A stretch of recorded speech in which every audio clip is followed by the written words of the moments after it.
chapter 36 of Don't Sweat the Small Stuff says, see the innocence. See the innocence. For many people, one of the most frustrating aspects of life is not being able to understand other people's behavior.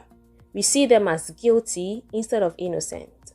It's tempting to focus on people's seemingly irrational behavior, their comments, actions, mean-spirited acts, selfish behavior, and get extremely frustrated. If we focus on behavior too much, it can seem like other people are making us miserable. But as I once heard Wayne Dyer sarcastically suggest in a lecture, round up all the people who are making you miserable and bring them to me. I will treat them as a counselor and you will get better.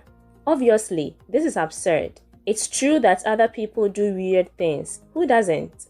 But we are the ones getting upset. So we are the ones who need to change.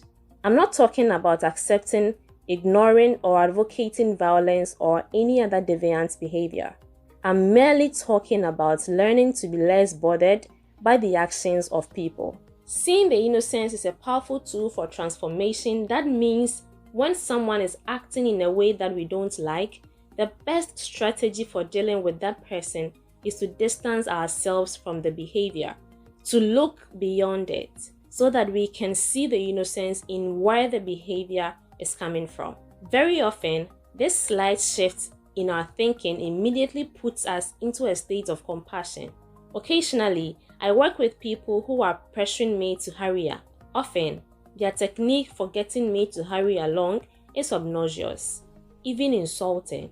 If I focus on the words they use, the tone of their voices, and the urgency of their messages, I can get annoyed, even angry in my responses.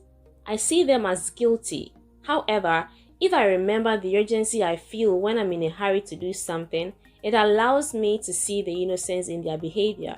Underneath even the most annoying behavior is a frustrated person who is crying out for compassion. The next time, and hopefully from now on, when someone acts in a strange way, look for the innocence in his behavior. If you are compassionate, it won't be hard to see. When you see the innocence, the same things that have always frustrated you no longer do. And when you are not frustrated by the actions of others, it's a lot easier to stay focused on the beauty of life.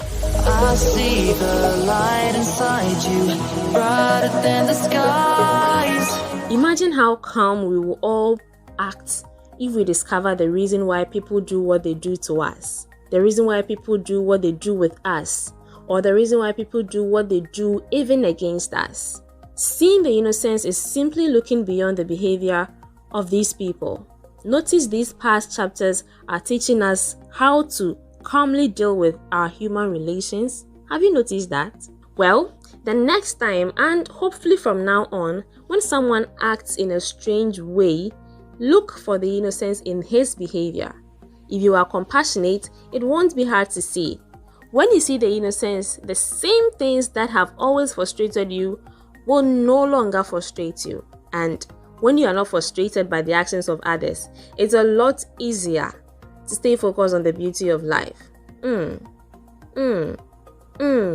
Today we are making conscious effort to see the innocence in people's behavior, those around us, those in our circle, those we interact with.